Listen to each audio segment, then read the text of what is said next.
Assalamu alaikum and welcome to Upfront with Waheed Hussain. Today we are going to discuss about the climate change, which is naturally is not a localized issue, but international issue, and entire world is concerned about it. Pakistan is a country which, in fact, does not contribute much whatever is going on, at the climate level. But Pakistan has been a victim, and nowadays we are passing through the monsoon season, and we have witnessed that a lot of precious lives have been lost in last few weeks. I have a very prominent guest with me, Miss Marriam Kaiwan. She's a president, Khud Mukhtar Savi. She's a climate justice advocate. She's a columnist and podcaster. Welcome to the show, madam. Thank you so much for having me. Thank you. Please tell me that what does it mean when we say that there should be a climate justice in the world and globally? What does it mean? Okay. So, when we talk about climate justice, there are two extremes. One is global north and one is global south. So we all know that the developed nations, they have earned that success due to burning fossil fuel and carbon dioxide emissions. So they are the ones who have contributed hugely to this climate change that we are witnessing nowadays. And in contrast to that, the global south, we are the ones who are vulnerable. We are the ones who are suffering. Yet that is because we did not contribute to this catastrophe. So, climate justice is one of the most important aspects in this era because, as I've already said, the global north, they have done infrastructural development. The result in the form of their growth patterns, which have been seen in their GDP, it is evident. So they have climbed that ladder. And right now, when it is our turn to do some development, now the catastrophe is out there and we are the ones who are suffering. So if I just talk about 2022, how Pakistan suffered, there were around 33 million lives lost, around $13 billion gone, the economic loss. And yet again, we say that the contribution to global emissions or carbon dioxide, the greenhouse effect, it is less than 1%. It's around 0.99%. And we are one of the top 10 most vulnerable countries of climate affected countries. So, talking about climate justice is very important in this era because there are a lot of conferences happening. Year after year, there are COPs. Year after year, there are different seminars which try to bridge the global north and the global south. And when the global south, which includes Pakistan, we go and talk about the funds to work on this development, to work on more, renewable resources. That okay, fine. Even we have to get on the path of progress and development. But if we have to do it the right way, where are the funds? So whenever we talk about funds, it is always felt as if we are talking about a charity or donation. So that is not fair. That is where climate justice, counts in once again. That's great. Okay, let us discuss about the present situation that the Pakistan is going through, especially our provinces like Balochistan and KP and GB and naturally AJK. So, how you see the present situation and how we can counter this? When despite the fact that we don't have a lot of rains this season so far, but still there is a devastation which is going on. You're very right about that. So we do not have a lot of rains, but the intensity of rains is terrifying. So there are going to be lesser rains, but with more intensity. If I talk about 2026 in Pakistan, so monsoon began on June 26th. And ever since, we have seen a lot of destruction, especially in the areas that you have highlighted. NDMA, the National Disaster Management Authority, had already forecasted that the monsoon this year in Pakistan is going to be more intense, 22 to 26% more intense than the previous year. So the numbers are out there, you can see. Now, this is not a terrifying anomaly. These things used to happen once every 5 years or maybe once every decade. Now it is happening every year, maybe twice a year with this intensity. So when we talk about the catastrophes, the areas that you highlighted, you're very accurate about that. Even as of right now, as we speak, in Gilgit Baltistan, especially the Glofs area, where there are these outbursts, people are still migrating. You remember, this used to be the season when people from all across the world, they used to come here to go to the north of Pakistan to see the beauty, to spend the summer vacations there. That is not happening anymore. The cherry blossom season, remember the apricots and the beauty for which people used to go. Now they're afraid of going. Why? Because there are flash floods. The roads are getting swept away. The people are migrating. People are being forced to evacuate, leave their ancestral lands that they've been living in since so many past years. So, yes, we saw in 2022 the catastrophe was bad. In 2023, it was slightly better. 2024 and 25, it was evident that things are going to get better because I would give some credit to the government policy here because. The 18th Amendment came into action, and they said when it comes to climate and climate affected people, when it comes to their evacuation or the funding being given to them, so that autonomous decision was given to the provincial governments, so that there is no delay in decision coming from one authority, and then it would automatically take more longer to get to the actual people. But even right now in Khyber Pakhtunkhwa, especially, there have been a lot of deaths. NDMA, just to give you more, in Nala, Palko, in Wazirabad, already there is this medium level of flood warning. And then obviously the urban flooding, it impacts and contributes to everybody. Now, if I talk about the north, as I was talking earlier, so it is called the third pole. Hindu Kush, Karakoram, and Himalaya. So this is where we have the most fresh water reserve after the ice fall. But now, due to climate change, what is happening is they are melting, and they are melting at a faster rate. They're melting at a rate which people had not accounted for, people had not predicted. So, because of that, and I always say that the Indus Basin in Pakistan, it is not a rain fed river, it's a glacier fed basin. So, if they are melting and they are melting at that unprecedented speed, what happens? That means there are going to be more flash floods. So, the summers that we used to romanticize with by going to these northern places, it is not the same anymore. People cannot. Last year, so you saw there were a lot of unfortunate incidents where people sitting mainly in Savat. There was a family which around 17 people from Salkot. They were enjoying sitting on a charpai in the on the riverbank, and they were stranded. And eventually, so these are the things which are happening. So the summers are not the same. The four, we always used to say Pakistan has four seasons. Pakistan has been blessed with this beauty of four balanced seasons. Unfortunately, that is changing, and that is changing worldwide. Normally, I would say it is not just us. US is being declared the heat dome now. We already saw that Europe is melting. So there were these Yeah. pictures of, the traffic signals getting melted, their train systems, because they never knew Europe would face this intensity of heat. This is Yeah, climate change. and the recent fire we have seen in Yes, Spain and in wildfire. Italy, and yeah, wildfire. And naturally now, when we talk of the northern areas that you were mentioning, that most of the time people used to, they used to love spend their holidays, and especially the summer season, people used to travel from other countries, even the Yeah. local Pakistanis as well as the foreigners. But now the things are changing, the situation is changing, because what's your opinion about the deforestation?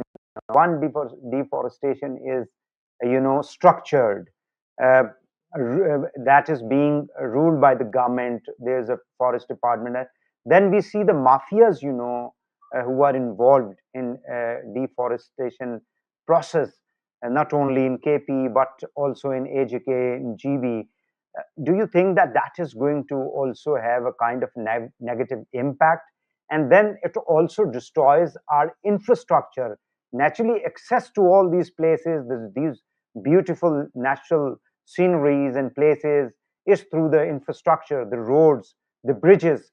But then ultimately, they are being washed away by the waters. Well, you've pinpointed it quite accurately, Waheed. This is already happening, okay? So we have seen these are some governance issues. These are some mafias. We do have, unfortunately, there are some political influences and almost everything. And there was no sensitization towards this thing.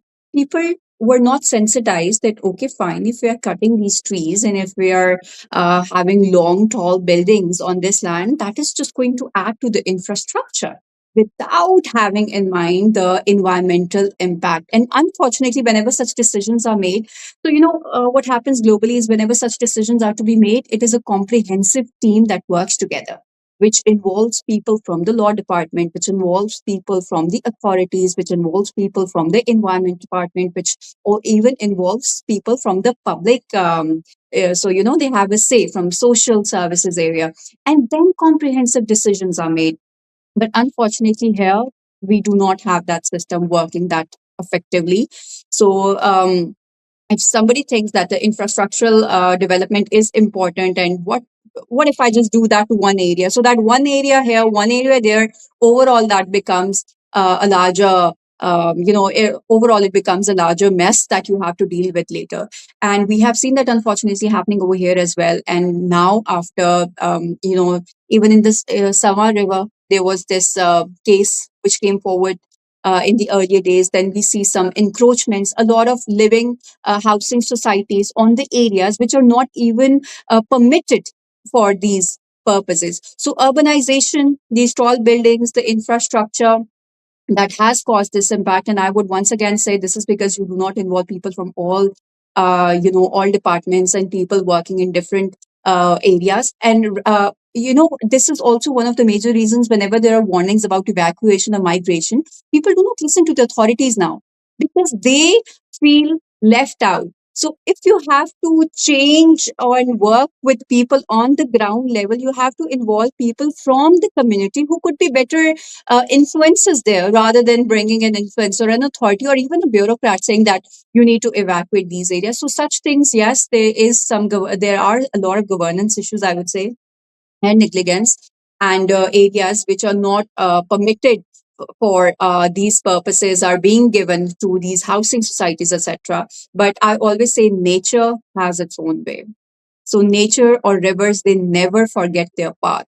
You can build your buildings, you can do whatever. 5 years down the lane, 10 years down the lane, or even 25 years down the lane, that river is going to come back and take its own course. And then, that is neutral.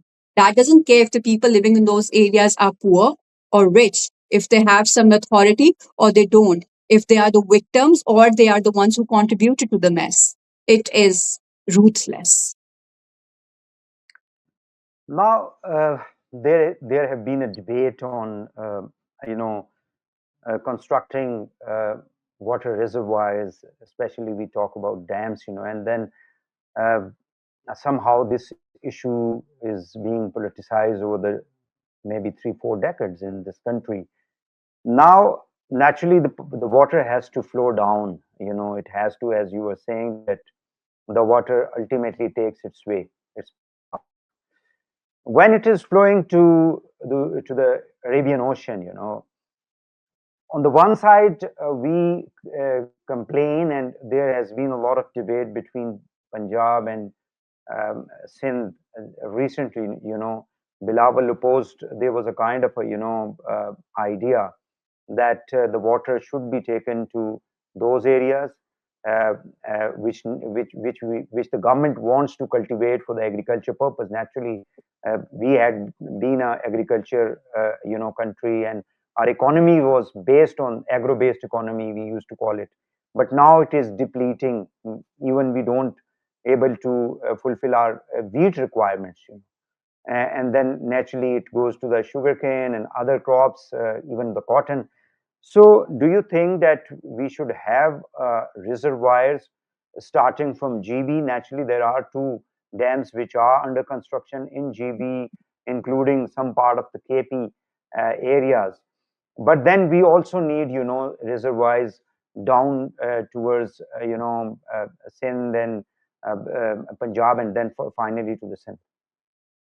Well, dams and reservoirs, as you've said, they are a must. No doubt about that. So even if I talk about the current situation of Pakistan, we can only store the water for 30 days, which is very unfortunate. The threshold is you should be able to store the water for 120 days.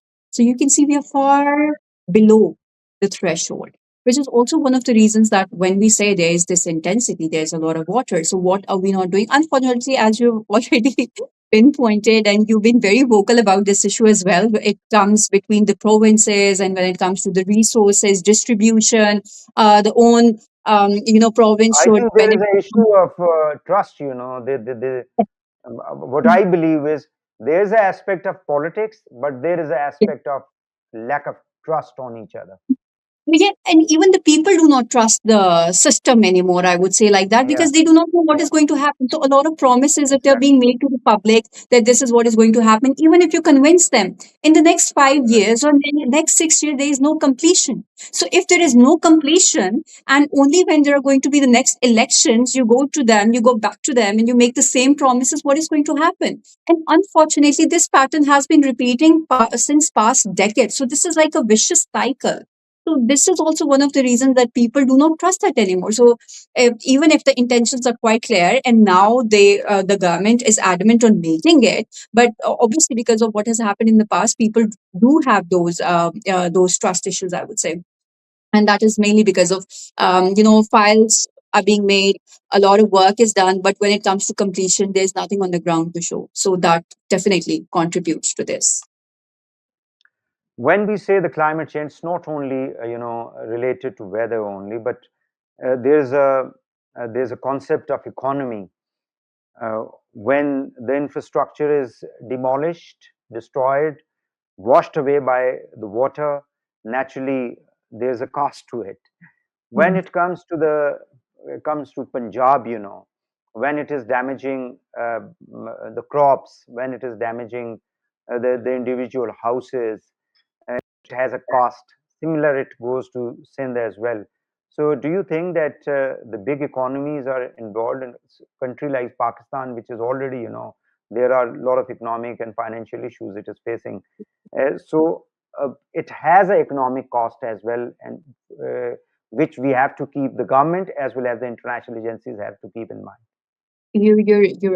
You're accurate about it, and this is something that I personally advocate a lot, because the economic and the humanitarian element is something which often gets neglected by the big countries, or the developed countries, I would say, because they have their systems working in another way, in an efficient way, so they do not you know these do not overlap with each other. But when it comes to Pakistan, so a very small example, when there is a flood, which means the schools are gone, the livestock is gone. And when we talk about the rural part of Pakistan, the areas that you had highlighted, Gilgit Baltistan, mainly dependent on the livestock. So they have their chicken, they have their sheep for milking purposes, egg purposes, in Khyber Pakhtunkhwa as well. Now that area is where a lot of men are working abroad, in the Gulf region or in the Middle Eastern, they're in Saudi Arabia. So, they're doing the jobs for better economic opportunities, but it is the women who are here. Now, women are taking care of the livestock, and the kitchen gardening is also something that we've seen, which is happening here on very small scale. And it is these women who are also taking care of the agricultural lands. Then you pinpointed Punjab, you're accurate. Our staple crops, mainly cotton, rice, wheat, all these are dependent on water availability.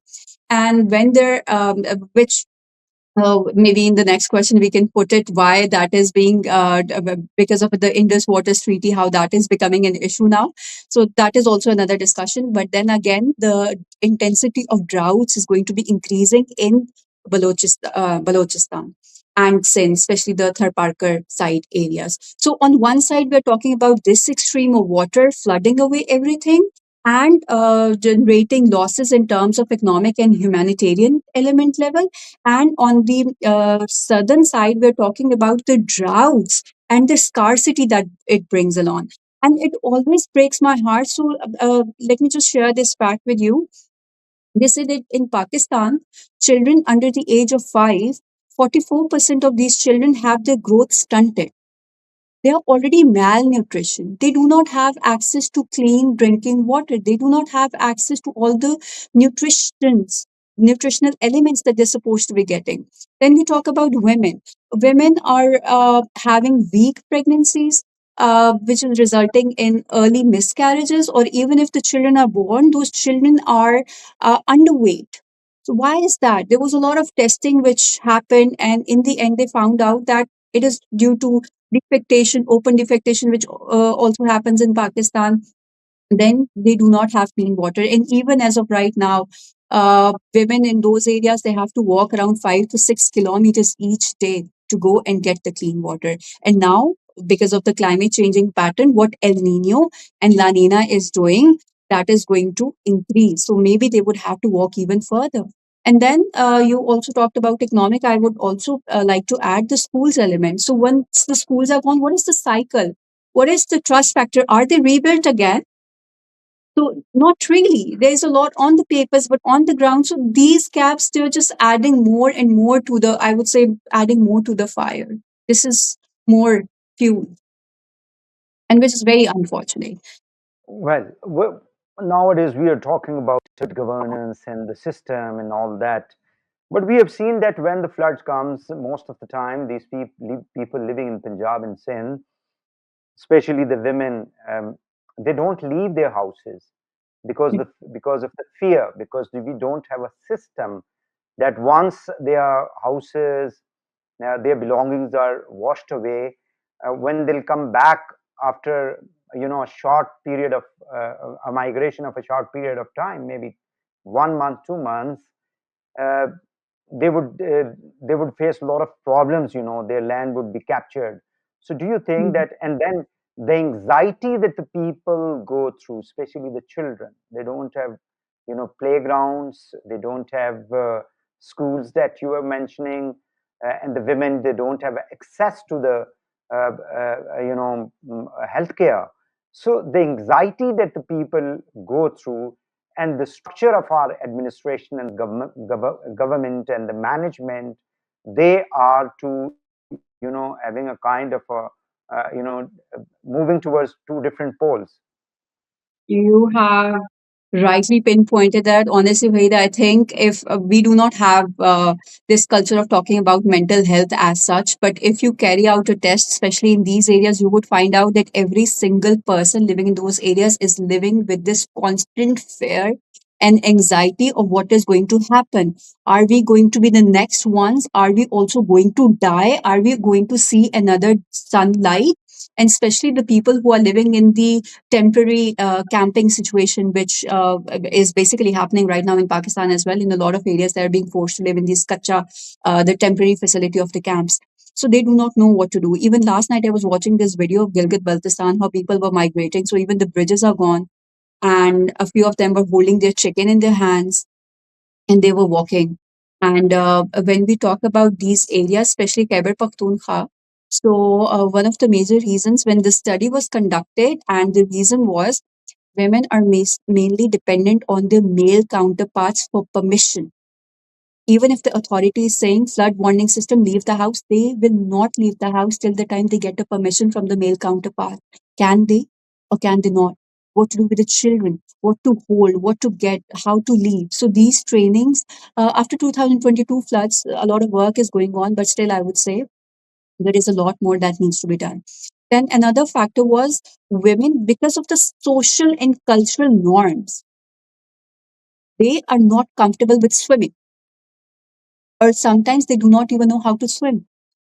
So men, they get rescued, they can swim regardless, but women, they would be so shy and afraid that they would be standing there waiting for the floods to, swipe them away, but they will not swim. So this is also one of the major contributing factors. So we do have a lot of social and cultural norms that come into play.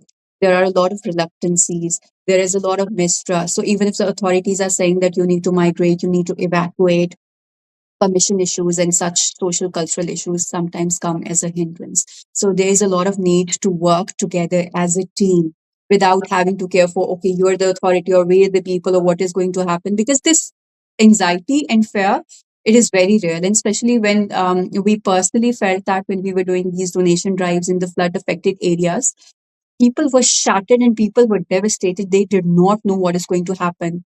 And they're like, even if we leave, what is going to happen? It is better to die in this house that was built by my great great grandfather instead of going somewhere where there is no guarantee if we would Yeah. even be getting those basic necessities.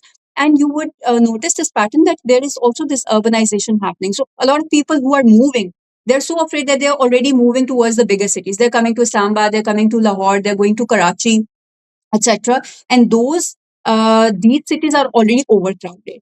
These cities are already talking about the scarcity of resources. So where are they going to stay, or where are they going to live? So even if they come from a background of very big lavish lands where they had agricultural land, so they are going to come and live in the slums, in the areas with no proper facilities, which in fact makes them more angry, which in fact turns into more frustration and disappointment towards other people, towards other provinces, and towards the authorities as well, unfortunately. Well, I was talking to our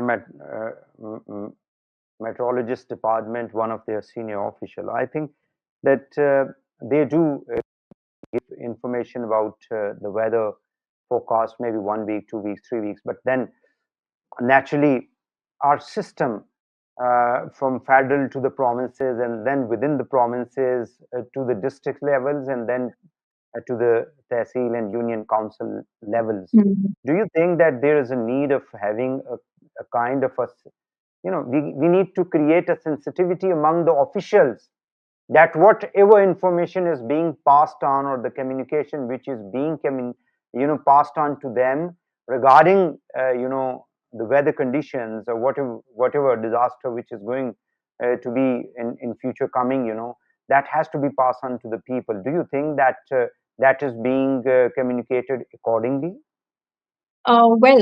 They are supposed to be communicating that accordingly. But do you remember that game Chinese Whisper, Waheed? So where one person would say something to the person sitting next into the Yes, air, yes. and by the time it used to pass on through the entire circle, it used to be a completely different version of what the Yeah, actual yeah, yeah, information was or the statement was. So yeah, this is also something that we have seen in such cases. Now, mainly, I would say the internet penetration and the mobile phone penetration in those rural areas is still very low. So yeah, even if the messages are going out because of the internet blockages or because of families having just one phone in the house, relying on that, which does not even have the WhatsApp working. So you would see in the bigger cities, we have these communities made on WhatsApp now, which has made it very easy to know what is the road situation outside. Is it a good time to go? Or even you can follow all these pages, and DMA is giving continuous warnings about what is going to happen and what you should be doing. And then we've seen a lot of private companies as well building this infrastructure around the weather to give updates to people.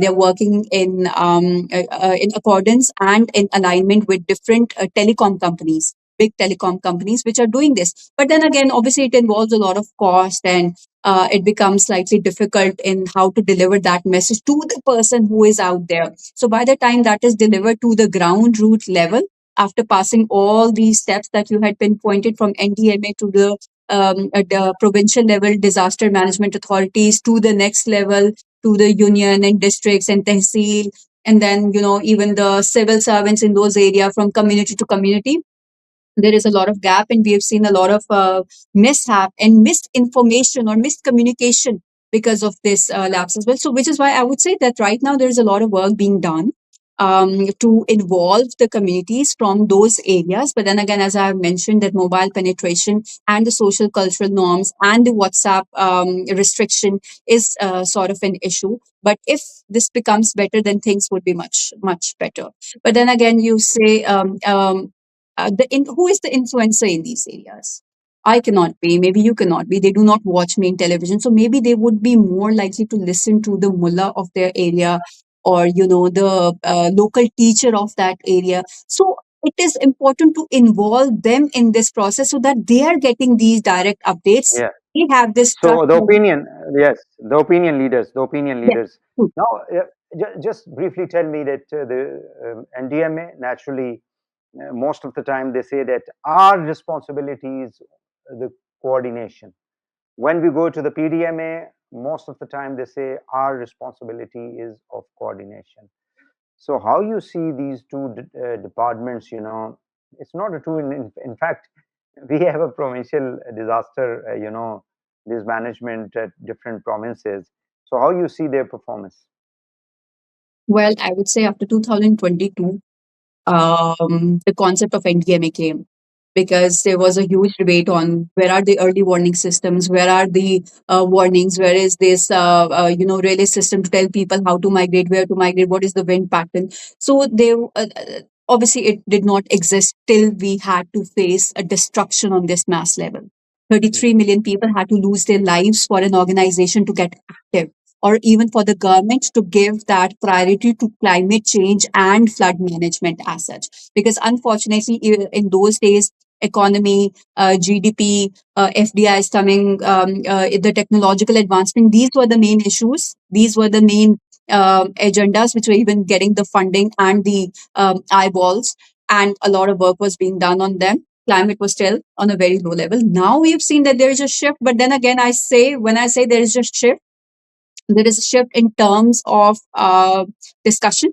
There is a shift in terms of more committees, but still very less funding, which is very unfortunate yet again. So we just saw that there was this budget of this fiscal year, and the climate budget has already been cut off. So well, not getting into the details of that, but as you've said, these departments, if they're going to just blame each other, the things are not going to get any better. And unfortunately, we do have this culture of shifting the blame that this was not my domain or this was their domain. But now that we see that there is this 18th Amendment, so provincial autonomy is there. They do not have to wait for the main national body to do it. They do not have to look towards the bigger provinces to come and help them, or even for that matter, the You're Fed. absolutely right, but then naturally, when we say that there should be a local government system that we have seen in New York, that we are witnessing in London.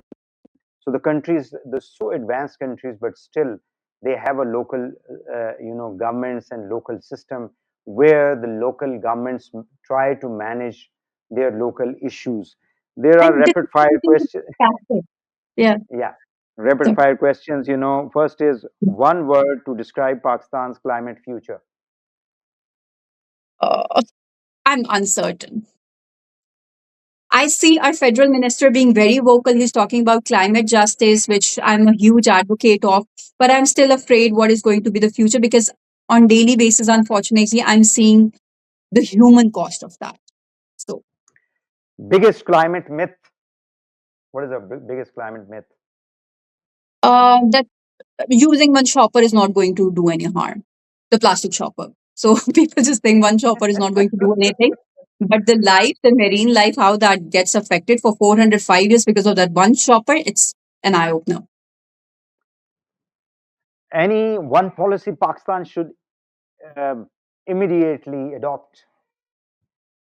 Uh, uh, give this autonomy to the district level, give this autonomy to the local bodies, funds and autonomy of decision making. One globe. That's great. One global leader doing climate policy well. Anyone you have in mind? Uh, I would like to give it to this woman in Africa. So she basically, Nubrella. So she basically had no education as such, but she acquired online information and workshops, etc., on how to, convert the waste into cements for the infrastructure because she saw the broken road systems and there was nobody to help her. So I think this is one of the examples which tells you that local power. If one person decides to do something, there's so much that can be done. In this case, when we talk about climate, please stop looking at them or them or them for doing something for you. Take things into your own hands because it is about you, your future, your surroundings, and your people. And there's a lot that Ma- can be done. from climate perspective, any message to the Gen Zs? Gen Z, I am surprised that they are very vocal. They are sensitized towards what is happening to the planet Earth, and they are already, trying to be a part of different communities to do something. So my only message to them is going to be to not just let it be reserved till social media. Just don't be the social media warriors or the keyboard warriors in this regard, but also practically do things, whatever you can do in your own capacity, even if it's a minute change. that could be brought by your side, please do that. Do not hesitate to do it. And don't just say about it, practically do something, please, because we need more practical work now. Gone are the days where we would just sit and discuss. Thank you very much, Marriam Kaiwan, President Khud Mukhtar Sawi, climate justice advocate and columnist and broadcaster. Thank you very much for your precious time. And naturally, you have covered this very important topic in an appropriate manner. Thank you very much. Thank you for having me. Thank you for bringing such an important topic for discussion. And it's always lovely having this insightful discussion with you, Waheed. Thank you.